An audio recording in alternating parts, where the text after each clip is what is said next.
بسم اللہ الرحمن الرحیم الحمدللہ والصلاة والسلام علی رسول اللہ. ہماری 7ویں مجلس موضوع فقہ قلوب کے ساتھ کہتے ہیں کہ عبادات سے اور شریعت کے جو امر و نہی ہے اس سے بعض لوگوں نے یہ سمجھا کہ انسانوں کو مشقت میں ڈالنا شاید اللہ رب العزت کی منشا ہے. اصل اور بنیادی مقصد عبادات سے انسانوں کو مشقت میں ڈالنا نہیں ہے. یہ الگ بات ہے کہ ان کے اندر ان چوٹیوں کو سر کرنے میں کچھ مشقت پیش آ جاتی ہے. ایک ہے کہ مشقت پیش نظر ہو خدا کے کہ میں ان کو تھوڑا سا جو ہے نا مشکل میں ڈالوں. ایک یہ ہے کہ نہیں، اصل مقصد یہ نہیں ہے. مقصد ان کو اخلاق کی، بندگی کی، عبادت کی بلندیوں پر لے کر جانا ہو. یہ الگ بات ہے کہ اس کے چڑھنے کے لیے مشقت پیش بھی آ جائے گی. تو جیسے ہم کل بات کر رہے تھے تو ایک چیز پیش ضرور آتی ہے لیکن فی الحقیقت وہ اصل مقصد شریعت کا نہیں ہے. یہ ہم بات کیوں کر رہے ہیں؟ کہتے ہیں کہ اس وجہ سے کر رہے ہیں کہ شریعت کا وہ جو خوشگوار پہلو ہے وہ آپ کے نظروں میں بالکل واضح ہو جائے. شریعت ایک نہایت مزے کی چیز ہے. شریعت، عبادت، خدا کی معرفت، خدا کو پوجنا، خدا کو ماننا اور خدا والا ہونا، اللہ والا ہونا، یہ قلب کی ایک بہت بڑی تمنا ہے اور روح کا یہ سکھ ہے اور وجدان کے لیے یہ بہت بڑی نعمت ہے. اب یہ ایک الگ بات ہے کہ بے شمار چیزیں جو آپ دنیا میں حاصل کرتے ہیں تقریباً ان میں سے کوئی ایسی چیز نہیں جو آپ کو مفت میں حاصل ہوتی ہو. اب اس کی وجہ یہ کہ خدا نے یہ دنیا بنائی ہی ایسی ہے کہ اس میں ہر اچھی کام کی چیز جو ہے وہ کچھ کرنے سے ملتی ہے. ہر اچھی کام کی چیز جو ہے وہ کچھ زور لگانے سے، محنت لگانے سے اور کچھ خرچ کرنے سے ملتی ہے. یہ جو صحت ہے، ایک جو انتہائی صحت مند شخص ہوتا ہے آپ اندازہ کر سکتے ہیں کہ وہ لائف کو کتنا انجوائے کرتا ہے. کیا خیال بات ہے یا نہیں؟ یعنی وہ ہمارے ایک دوست ہیں تو وہ کہتے ہیں کہ وہ ان کے بھائی جو ہے نا بہت ہیلتھ کانشیس ہیں. تو کہنے لگے کہ وہ دیر بعد ہمارے پاس آئے، ملک سے باہر رہتے ہیں تو دیر بعد آئے تو کھانے پہ میں نے کہا بھائی جان یہ بہت لذیذ ہے، بہت لذیذ ہے، یہ تھوڑا سا لیں. کہتا ہے کہ صحت اس سے زیادہ لذیذ ہے. صحت اس سے زیادہ لذیذ. تو جتنی بھی مزیدار ہو نا صحت، آپ بڑے آرام سے مطلب چل پھر سکیں، سوچ سکیں، بھاگ سکیں، بات کر سکیں وغیرہ وغیرہ، مطلب ہر قسم.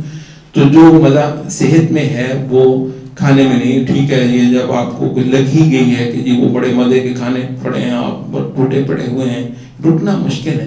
تو کیوں ہم یہ کہہ رہے ہیں؟ اچھا نیند ہے، آپ نیند میں مست ہیں، آپ کو آرام ہی کی اتنی طلب ہے کہ آپ مثلا یہ ہے کہ ورزش نہیں کرتے، آپ تھوڑا سا جو ہے نا وہ چستی جسم کے اندر اور پھرتی اس کی کچھ مشق نہیں کرتے اس وجہ سے.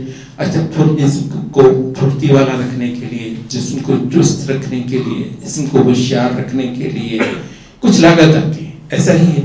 تو کہتے ہیں تو اس کی وجہ یہ ہے کہ اس جہان کے اندر ہر چیز مجاہدے کے اوپر موقوف رکھی گئی ہے. یوں چیزیں گرانٹڈ فار گیون پڑی ہوئی ہوں، تڑ پر برس رہی ہوں آپ پہ، آپ اٹھا کر کھا رہے ہوں، مزے لے رہے ہوں. ہم نے یہ کہا ہے کہ یہ شے جنت میں ہونی ہے. جنت میں جوہد نام کی نہیں، جوہد کوشش نام کی نہیں ہے. قطوفها دانیہ، یہ مطلب اس کے جو پھل ہیں وہ بھی بہت نیچے جھکے ہوئے ہیں. یعنی یوں کہ آپ نے یوں لیا اور پکڑا تو مطلب وہ جو ہے نا یا آپ کی فصل پکی ہوئی ہو، ذمہ داروں کو آپ دیکھیں سبحان اللہ. یہ دنیا ہے. یہ وہ تو جو 6 مہینے 5 مہینے 4 مہینے جو آج کل اس وقت گندم کی کٹائی ہو رہی ہے تو وہ جو 4-5 مہینے جو آپ کی محنت ہوئی ہوگی فصل پہ وہ تو اپنی جگہ پہ سبحان اللہ. میں آپ سے عرض کروں گی ہم شہری لوگ جو ہیں ہمارا تو بالکل دماغ چکرا جاتا ہے صرف یہ دیکھ کے کہ پوری طرح پکی ہوئی فصل جو ہے اس کو کاٹنے پہ اس کی بیچارے کی کتنی محنت ہوتی ہے اور کس طرح پسینے سے شرابور ہوتا ہے وہ کسان جو اس پکی ہوئی فصل کو صرف اٹھانے کے لیے. اور اب تو تھریشر وغیرہ نے معاملے کو آسان کر دیا, ورنہ ایک زمانہ تھا کہ کاٹ بھی لی ہے تو اب ان کو دانے بنا کے گھر لانا جو ہے پورا ایک کام ہے, پوری ایک محنت ہے, اور اس پہ پتہ نہیں کتنی ہوتی. تو یہ جہان ہے ہی محنت کا. تو اس وجہ سے یہاں خدا کو چاہنا, خدا کو جاننا, خدا سے لو لگانا, بستر کو چھوڑنا, آپ کو بہت مزیدار پروگرام لگا ہوا ہے, آپ اس کے اندر مگن ہیں, اس کو بند کیا, ابھی اذان ہو گئی ہے, چلو وضو کرو, خدا کے آگے بیٹھو. اچھا اس پہ جو ہے نا وہ بیچ میں بہت سارے وہ ساتھ میں شیطان بھی آ گیا ہے, شیطان کے بہت سارے جو آلائے کار ہیں یہاں پہ وہ بھی بیچ میں پڑ گئے ہیں. خاص آپ کو زور لگانا پڑا ہے, دین مشکل ہو گیا ہے, ایمان کی قیمت ہو گئی ہے, خدا کو پانا ایک لاگت کی بات ہو گئی ہے. کتنے لوگ جو ہیں وہ یہ قیمت دینے کے لیے تیار نہیں ہوتے اور وہ خدا کو جانے دیتے ہیں, خدا کو, اس کی جنت کو. جیسے وہ ابن قیم کہتے ہیں کہ کیسے اس شخص کو عقل مند کہیں جو اس جنت کو جس کی چوڑائی آسمانوں اور زمین جتنی ہے ایک گھڑی کی شہوت کے بدلے بیچ ڈالے. مطلب وہ جیسے نا وہ کہتے ہیں کہ بہت ہی کوئی نیچ بندہ ہو, وہ مثلا یہ ہے کہ گھر کی جائیداد کہ جی میں نے میلہ دیکھنا ہے, میں نے وہ کچھ تھوڑی سی عیاشی کرنی ہے, تو میں جو ہے نا اپنے گھر کی زمین بیچ دیتا ہوں. ساری دنیا اس کو مطلب توئے کرتی ہے, تو ساری دنیا کو کہتی ہے کیسا احمق ہے. اچھا تو یہ کیسی ہو, تو کہتے ہیں کہ اس بندے کو ہم کہتے ہیں جو جنت کا سودا کرتا ہے, جنت بیچنا. تو اس وجہ سے جنت کی قیمت تو اللہ نے رکھی ہے, اور اس کی بھی کہتے ہیں کہ ایک وجہ یوں ہے کہ یہ کیا ایسا نہیں ہے کہ اگر جنت کی کوئی لاگت نہ ہو تو کس کو بری لگتی ہے ویسے جنت؟ جنت کس کو بری لگتی ہے کہ وہ جنت میں بھی چلا جائے. یہاں جو کچھ اس کے جو ہے نا وہ خباثتیں ہیں, عیاشیاں ہیں, ان میں سے بھی کسی میں ذرہ فرق نہ آئے اور جنت بھی کھری ہو. وہ کو پاگل ہے جو کہ میں جنت نہیں لینی. تو اس وجہ سے یہ ہے کہ پھر جنت کے طلبگار کیسے پہچانے جائیں. اچھا تو یہ ہے کہ یہ کچھ مشکل ہو گیا, تو ہم نے کہا کہ مشقت ہے, یعنی دین کو لینے میں, عبادت کی بلندیاں سر کرنے میں کچھ محنت ہے, اور تقریباً یہ ویسی ہی محنت ہے جیسی صحت مند ہونے کے لیے ہوتی ہے, جیسے یہاں پر ایک اچھی مالدار زندگی جو ہے نا اس کو اچیو کرنے کے لیے ہوتی ہے.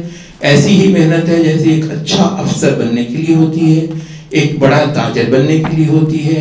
تقریباً اس سے ملتی جلتی انداز کی ہی کچھ محنت جو ہے نا وہ جنت کو پانے کے لیے, خدا کو پانے کے لیے, زندگی جس مقصد کے لیے تھی اس مقصد کو سمجھنے اور حاصل کرنے کے لیے کچھ ایسا رکھا ضرور گیا ہے. لیکن ہم جو بات کہہ رہے ہیں وہ یہ ہے کہ یہ مت سمجھو کہ اصل مقصود یہ ہے کہ تم کو مشقت میں ڈالنا ہے, نہیں. اور وہ تو وجہ صرف یہ ہوگی کہ اس جہان کی پورے کی نیچر ہی یہ ہے کہ کوئی چیز مفت نہیں آتی ہے, ورنہ اصل کیا ہے؟ اصل یہ ہے کہ اس عبادت کو تم خوشگوار ہی مانو, اس کو خوشگوار ہی لو. اور اس سے آپ کو یہ بھی اندازہ ہو جائے گا کہ اگر آپ نے خدا کی عبادت کی راہ کو اختیار کرنے کا فیصلہ کر ہی لیا ہے, مجاہدہ تو آپ کر رہے ہوں گے, اور مجاہدہ آپ کو کرنا ہی ہوگا, اسٹرگل آپ کو کرنی ہی ہوگی, سانس تو آپ کی پھولنی ہی ہوگی. لیکن آپ پر یہ واضح ہو جائے کہ اس کا جو اصل گول ہے وہ کیا ہے.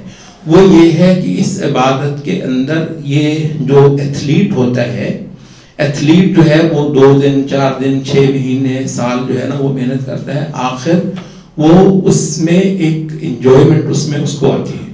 حتیٰ کہ یوں ہو جاتا ہے کہ پھر کبھی وہ نہ کرے 2 دن 4 دن, وہ ادھر کہیں مہمان چلا گیا, کچھ اور ہو گیا, اس کی طبیعت خراب ہونے لگتی ہے, وہ کہتا ہے میں جو ہے نا صحیح محسوس نہیں کر رہا, تو وہ مطلب وہ کرتا ہے.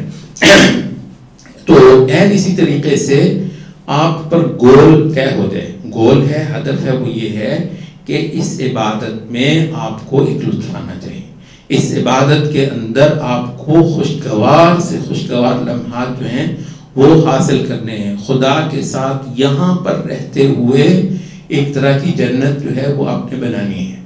تو جیسے ہم نے پہلے کہا تھا, میں نے کہا جو اس جنت میں نہیں گیا وہ آگے بھی جنت میں کہاں جائے گا. تو یہ جو چیز ہے.